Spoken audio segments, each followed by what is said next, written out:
한쪽 측은 나는 끝까지 이혼하기 싫다. 여보 미안해. 내가 그냥 앞으로 다 잘할게 하면서 끝까지 이혼을 거부하면 안 되는 건가요? 아무리 헤어지고 싶어요. 우리의 관계는 다 파탄이 났어요. 예. 라고 한다고 해도 그 사람의 입장에서는 이혼 사유가 없는 것이기 때문에 이 이혼을 할 수가 없는 것이죠. 모든 재산을 둘째 아들 아니면 셋째 아들에게만 난 넘긴다 하고 그냥 돌아가셨어요. 네. 그러면 진짜 남은 형제들은 아무 돈도 못 받는 건지. 유언은 딱 정해진 형식으로만 해야 됩니다. 그런 형식을 다 갖춰서 유효한 유언을 했다고 칩시다. 네. 그럼 이런 경우에 유효할까? 원칙적으로는 유효한데요. 예. 그래서 우리 민법은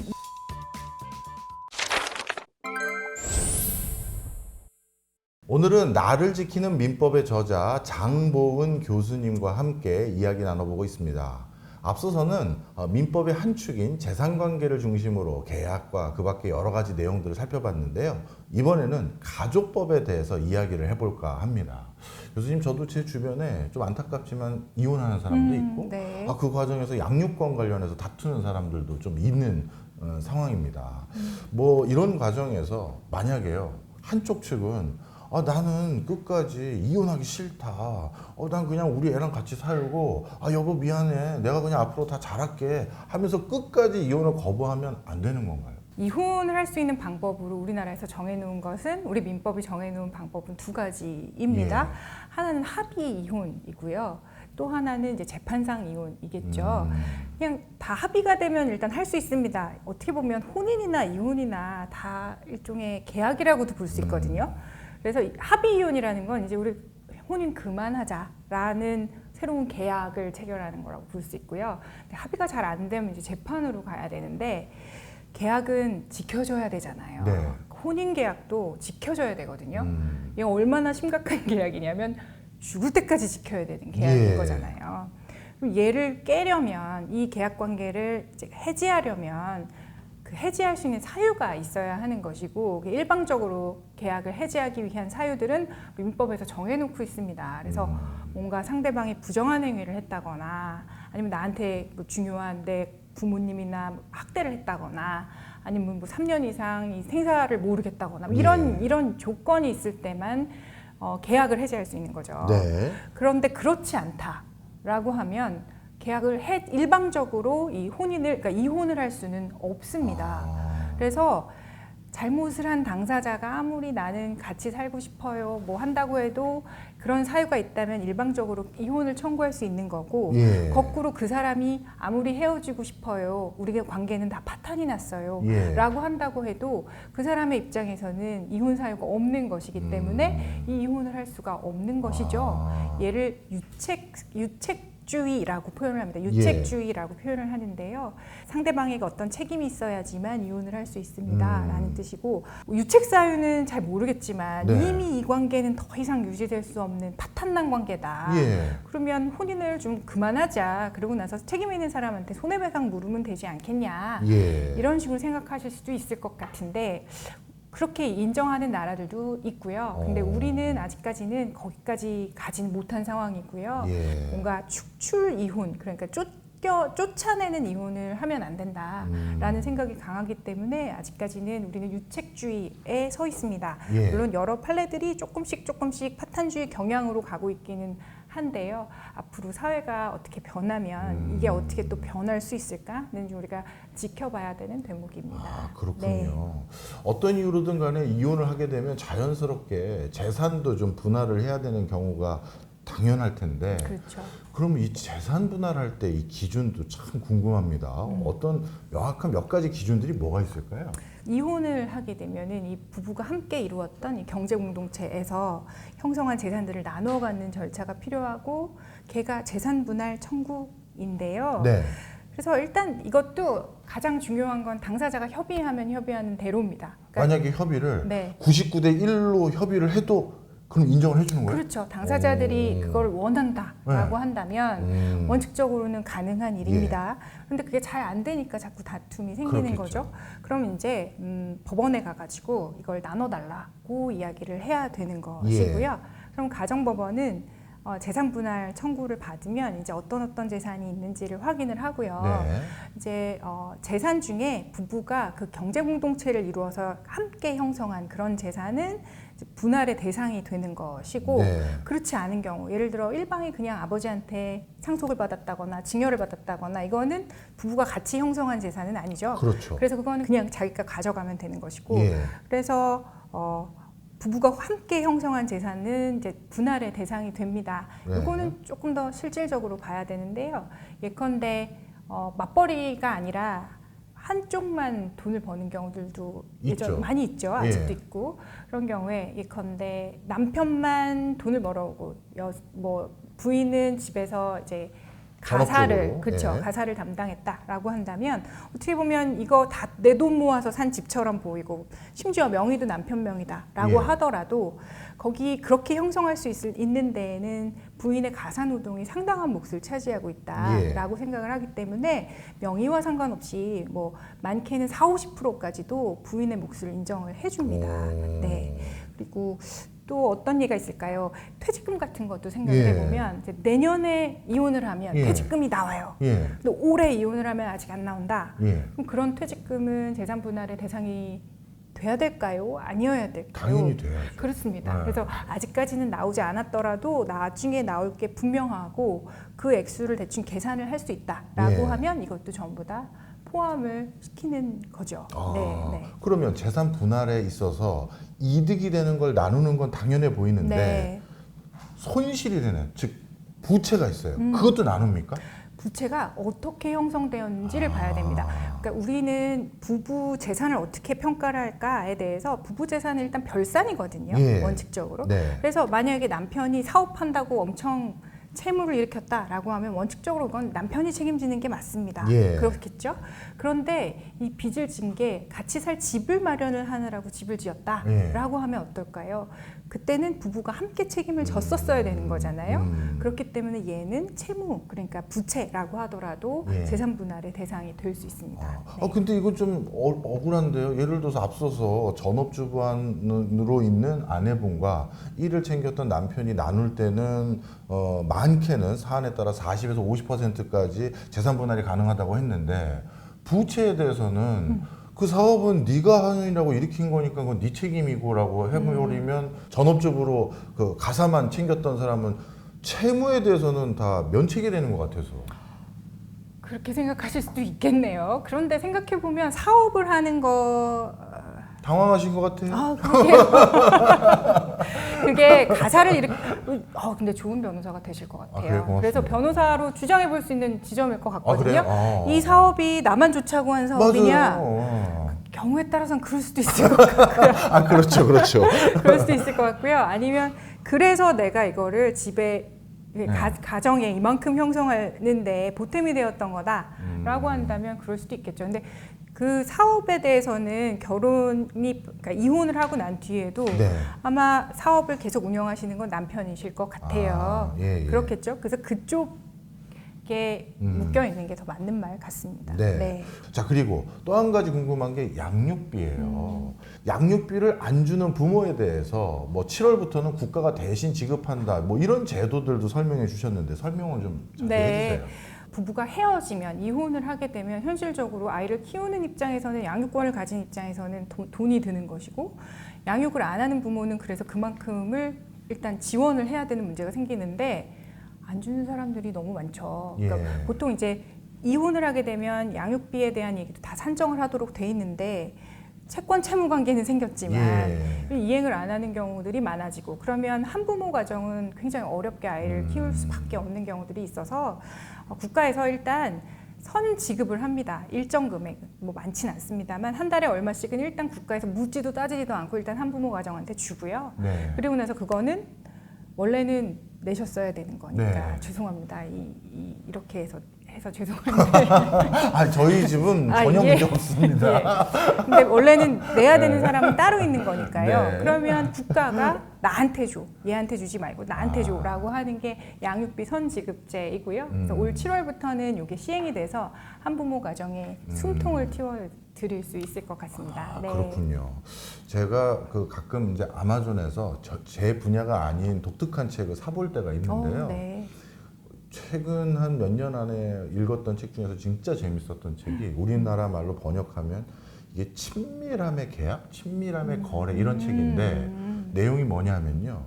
9.11 테러로 동시에 어마어마한 분들이 사망하셨잖아요. 네. 그리고 났더니 이제 보상금을 받아야 되는데 이 보상금을 누구에게 줘야 될지에 대한 정말 수만 건의 케이스가 생긴 거예요. 그렇죠. 예. 법적으로 아내는 존재하는데 연락도 안 하고 지낸 지는 15년 가까이 지났고 그런데 알고 봤더니 실제 생활을 같이 하면서 부부처럼 지내는 뭐 이런 걸 사실혼이라고 부르는 것 같긴 하던데 뭐 이렇게 지내는 사람이 있는데 그러면 이 보상금은 누구에게 줘야 되는가 뭐 이런 것들이 네, 네, 정말 네. 케이스 바이 케이스로 쏟아져서 맞아요. 그게 어마어마했다고 하더라고요. 그 책은 이제 그런 것들을 분석했던 것인데 우리나라 민법에서도 궁금합니다.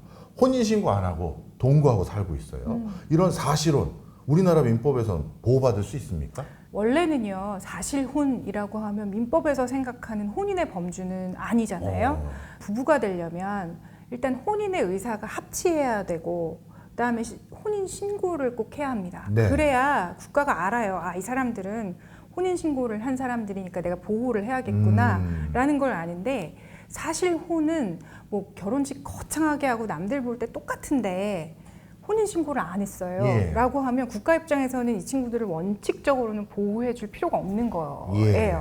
그래서 신분 관계를 발생시키거나 상속을 한다거나 이럴 때는 사실혼을 따지지 않습니다. 그런데 사실혼 관계가 요즘 너무 많이 늘어나고 맞아요. 있죠. 그래서 사실혼도 어느 정도는 법적으로 보호를 좀 해줘야겠다라는 생각이 있고요. 예. 그래서 대표적으로 아까 우리 재산 분할 얘기를 했잖아요. 혼인 신고를 안 했지만 함께 살다가 헤어진 커플이 있다라고 하면 그때는 마치 혼인한 부부가 이혼한 것처럼 재산 분할 청구권을 인정을 해주고 보험 제도 같은 거 얘기를 네. 할 때 건강보험 같은 경우에 피부양자로 사실혼 배우자도 등록할 수 있게 이렇게 되어 있기도 하고요. 다만 이제 사실혼 중에 원래 배우자는 그대로 있는데 사실혼 관계에 또 누구를 두겠다라고 네. 하는 건 인정해주지 않아요. 우리나라는 일부 일처제를 기본으로 하는 나라기 때문에 예. 기본적으로 본처가 있으면 예. 그럼 여기 사이에 아직 여러 가지 관계들이 그대로 남아 있어서 예. 그때 새로 생긴 사실혼이라고 하면 예. 여기는 예외적으로도 보호해주는 범위에 포함되지는 않습니다. 그렇군요. 이게 참 이 가족이긴 하지만 뭐 가족의 형태를 법적으로 보호받는 가족이 있고 가족처럼 지내는 사이도 있는데 그렇죠. 이게 딱 법을 알아야지만 또 정확하게 어떻게 구분되고 나중에 어떤 일이 생겼을 때 어디까지 대처할 수 있는지를 알게 되는 부분이 있네요. 그다음 또 궁금한 게 상속 문제입니다. 네. 계속 말씀드리지만 저희 집에는 아무 문제가 없습니다, 여러분. 그냥 이건 그냥 책을 읽고 궁금해서 물어보는 거지 저희 집에는 아무 문제가 없다는 걸 다시 한번 말씀드립니다. 예를 들어서 아버님이 갑자기 뭐 역정이 나셨어요. 그래서 난 우리 큰아들은 나 죽거든 오지 마라 하시더니 모든 재산을 둘째 아들 아니면 셋째 아들에게만 난 넘긴다 하고 그냥 딱 그렇게 뭔가 얘기하고 돌아가셨어요. 네. 그러면 진짜 남은 형제들은 아무 돈도 못 받는 건지 아버님이 얘기하신 거니까 무조건 따라야 되는 건지 그것도 궁금합니다.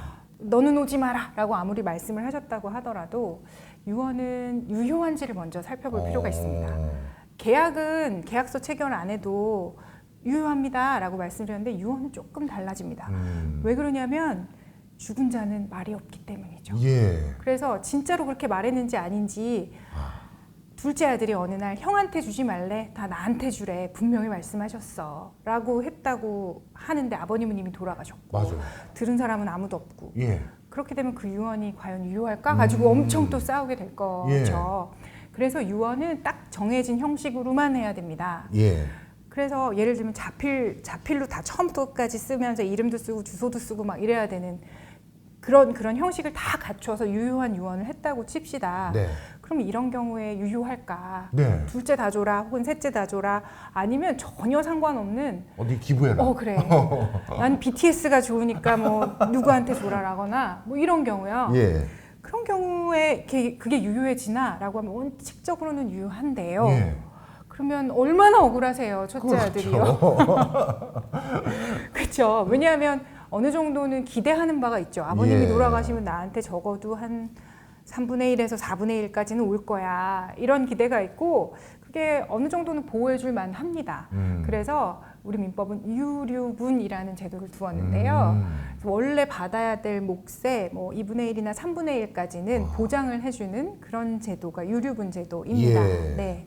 그리고 요즘은 이제 오프라인이 아니라 디지털 분야에서 워낙 많은 경제 활동이 일어나면서 거기에 대해서도 법으로 보호받아야 될 여러 가지 이슈들이 많이 생기는 것 같습니다. 그중에 가장 큰 요즘 큰 이슈는 이건 저도 관심이 네, 진짜 있는 네. 부분인데요. 디지털 초상권, 그리고 사후 인격권, 그리고 인공지능도 또 이게 또 관련되는 이슈일 것 같은데 도대체 이 인격에 대한 부분을 민법에서는 어디까지 좀 보호해주고 있나요? 인격권이라는 게 뭔가를 생각을 해보면 뭐 대충 다들 감은 오실 텐데 말씀하시기 쉽지는 않을 것 같거든요. 얘는 사람이기 때문에 가지는 여러 가지 가치들, 권리들입니다. 인격적인 가치들. 예. 그러면 여기에 파생되는 게 뭐 생명 당연히 있을 수 있고 예. 어떤 명예 감정이라던가 그다음에 초상권, 예. 음성권, 그다음에 사생활권이라고 보통 얘기하는데 내가 사생활의 평온을 누릴 권리라든지 아니면 요즘 개인정보라거나 이런 부분들도 전부 다 인격권에서 포섭되는 부분이고요. 민법에 없으니까 민법전에 없으니까 보호가 안 되겠네요 라고 생각하실 수도 있겠지만 실은 민법이 가지고 있는 기존 제도들로도 상당히 보호는 되고 있습니다. 예컨대 불법행위 책임이라거나 네. 개인정보를 누가 도용한다거나 뭐 이럴 때요. 그런 거는 불법행위 책임으로도 갈 수 있고요. 아니면 소유권이라는 개념을 좀 더 넓혀서 뭐 조망권이라든지 아니면 뭐 일조권이라든지 이런 것들은 소유권의 개념에서 조금 더 보호를 해줄 수도 있는 그런 부분도 있고요. 명예훼손 같은 경우도 네. 민법에서 보호가 전부 되는 부분입니다. 아. 다만 이제 이것을 약간 선언하는 거는 의미가 있을 것 같아요. 예. 이거는 인격권이라고 하는 건 어떻게 보면 재산권하고 조금 다르고 돈보다 어떤 사람에 대한 권리가 더 중요하다라고 하는 현대적인 가치를 품고 있는 것이기 때문에 이거를 민법에 집어넣어서 사람은 이러이러한 인격권을 가지고 얘는 보호해줘야 됩니다 라는 얘기를 넣어야 한다고 생각을 하고 그 논의는 상당히 진행 중입니다. 아, 네. 그렇군요. 네. 어떤 의미에선 시대적 흐름에 맞게끔 이 민법도 보완되면서 계속 개정이 되고 있는 노력을 하고 있는 면이 있었네요. 네. 자, 이번에는 이렇게 한번 여쭤볼게요. 뭐 사실 요즘 경제책도 어렵다고 많은 분들이 안 읽으세요. 그렇죠. 근데 법책이다 그러면 대부분 또 법 너무 어렵지 않을까 이런 우려들도 있을 텐데 이 책은 어떤 분들이 읽었으면 하는 마음에 집필을 하셨는지 이 책을 추천하고 싶은 어떤 이유 좀 설명 좀 해주세요. 네. 사실은 어떻게 보면 사회생활을 많이 하시고 이렇게 경제도 잘 알고 계시는 교수님 같은 분들은 금방 읽으실 것 같아요. 영어 잘하는 사람이 막 영문법 책 후루룩 읽듯이 그렇게 읽으실 것 같은데 그렇게 읽는 것도 너무 좋을 것 같고 저는 이 책을 사회생활을 준비하거나 사회생활을 시작하는 그런 청년들이 좀 읽으면 제일 좋을 것 같다. 혹은 뭐 고등학생들도 읽으면 도움이 될 것 같다 그런 생각들을 하게 됐는데 나랑 별로 관련이 없지 않을까 혹은 너무 어렵지 않을까라는 생각 때문에 좀 멀리 하시는 분들이 많을 것 같아요. 근데 네. 읽어보시면 이게 그렇게 어렵지 않고 우리 삶하고 굉장히 연관이 된다는 걸 느끼셔서 재밌게 읽으실 수도 있을 것 같고 그래서 좀 편하게 읽으실 수 있으면 좋겠습니다. 네, 알겠습니다. 진짜 저도 읽었던 독자 중에 한 사람으로서 법 관련 책을 이렇게 편하고 아주 친숙하게 설명해주고 이해 쉽게 전달해주는 책이 있을까 싶을 정도였는데 많은 분들이 아마 읽으시면 제 말에 무슨 말인지 공감을 하실 거라 생각이 듭니다. 자, 마지막 순서입니다. 끝으로 이 책을 통해 꼭 전하고 싶은 핵심 메시지 뭐라고 말씀하시고 싶을까요? 저는 이 책이 민법도 민법인데요. 여러분들의 리걸 마인드를 형성하는데 좀 도움이 됐으면 좋겠다라고 생각을 하고 만들었거든요. 네. 리걸 마인드라는 얘기 많이 들어보셨나요? 듣긴 들었습니다. 어떤 분들은 처음 들으시는 분들도 물론 계실 거예요. 괜찮습니다.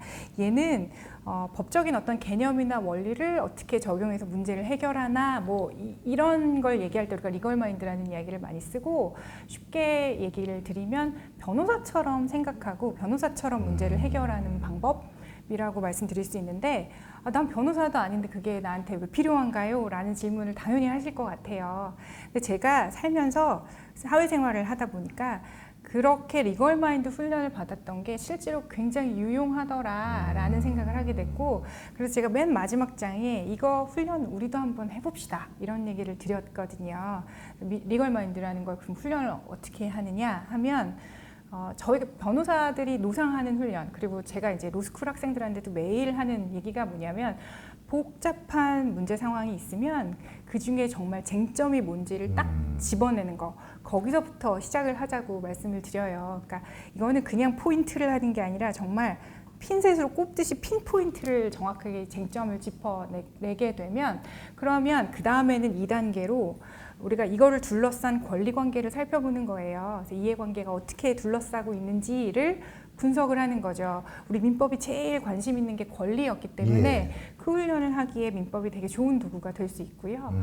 그리고 나면 3단계는 결국 이걸 하려고 하는 건데 문제를 이제 해결해야 하잖아요. 그렇죠. 그래서 서로 뭔가 다른 입장에 서 있는 사람들끼리 상대방을 설득하는 것이고 그건 2단계에서 했던 이해관계에 대한 분석을 기초로 해서 감정적이 아니라 좀 논리적으로 얘기를 해보는 거죠. 예. 그리고 누군가를 설득하려면 상대방의 입장을 정확하게 이해해야 되거든요.